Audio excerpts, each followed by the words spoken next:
Global skill development mission में आपका स्वागत है। Well, I hope you've been having some fun with your Photoshop filters. You may have been gone for a little while. I have no idea. They're lots and lots of fun, though, of course. But what I want to do now is I want to show you the filter gallery. I think you're really, really going to like this. I've gone and closed out of the photograph of the barn windows, by the way, of course, because I'm going to go and grab a different image. I'm going to go and grab alwaysbrightideas.psd, this guy here.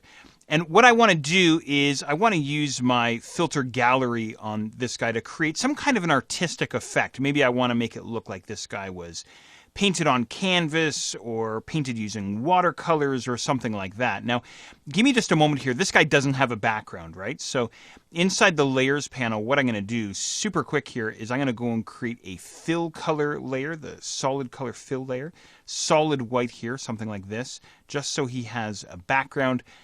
As a matter of fact, this is completely off topic, but what I'm going to do is I'm going to grab both layers and hit Controller Command E, and that will merge the two selected layers together, okay, which has nothing to do with the filter gallery. Let's head back to the filter menu and then down to filter gallery.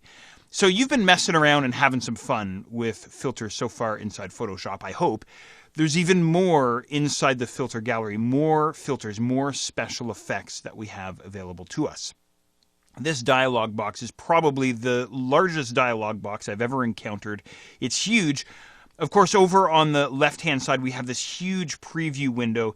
And what you may want to do is zoom out on that preview so you can get a better idea of what your image actually looks like. In the center column, we have all of our effects, which I'll be getting to in just a second. And then over on the right-hand side, we have the controls for the effect and the number of effects that we can add to our image. So with the filter gallery, we can actually stack multiple filters onto an image. It's pretty cool stuff. So, for instance, maybe I want to twist open the artistic category here, which is already opened up for me, and you can see there's a variety of effects or filters ready to go. For instance, paint daubs, something like this, or cutout, maybe something like this, right? And as I'm choosing these different options, we're going to wind up getting a different set of controls over on the right-hand side. So maybe I wind up on something like rough pastels, right? Maybe that's the one that I'll stick with here. And then I can start monkeying around with the different options, the different controls that we have. For instance, things like the stroke length, the stroke detail, the texture, canvas, so I have sort of this canvas effect happening here. Maybe I want to go with burlap, something like this, right? And really, as always, there's really no right or wrong here. It's really more a matter of monkeying around with the options until you really get something that you like, okay? So maybe something like this I don't really like a whole lot. I could switch over to watercolor and then go and monkey around with the watercolor effects, maybe something like this, okay? So again, it's just a matter of kind of monkeying around and playing around until you get the results that you want, okay? So maybe I'll go back to cutout, something like this, and let's see what I can do with this guy here. Number of levels. Actually, maybe I'll drop that down. Number of levels there. Something like that. Who knows? Whatever it could be that we're after here. Edge simplicity, edge fidelity, whatever it is that you want, okay? And by the way, I'm not really pleased with what I'm getting over on the left-hand side, but that's beside the point because I really want to focus on the filter gallery here.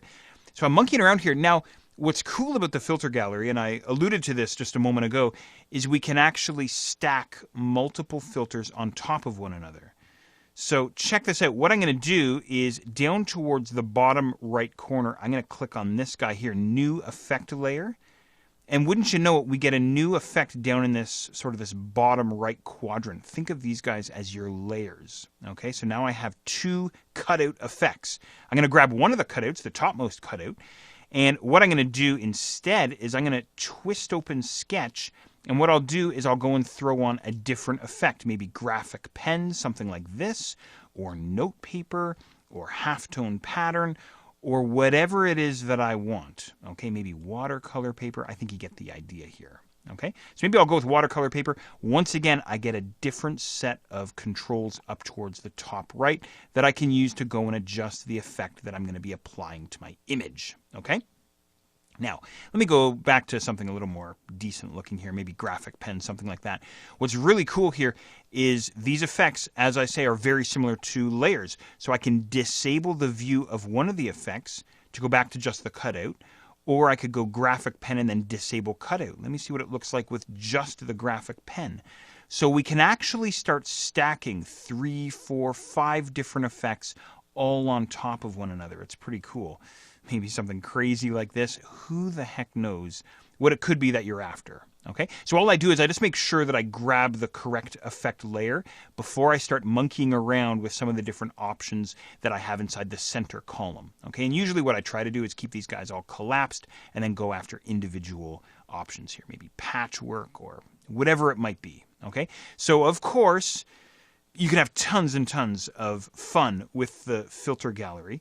If there's an effect that I have inside the bottom area of my filter gallery that I'm not happy with, maybe cutout, I can reselect that guy at any point in time and go and monkey around with his controls, or I could go and change him to some other effect that I may have available in the center column. Okay, so I can always go back, I can always make changes, change the filter that's being applied, or I could take this guy, he's now diffuse glow, and I could get rid of him. I could trash him just like that.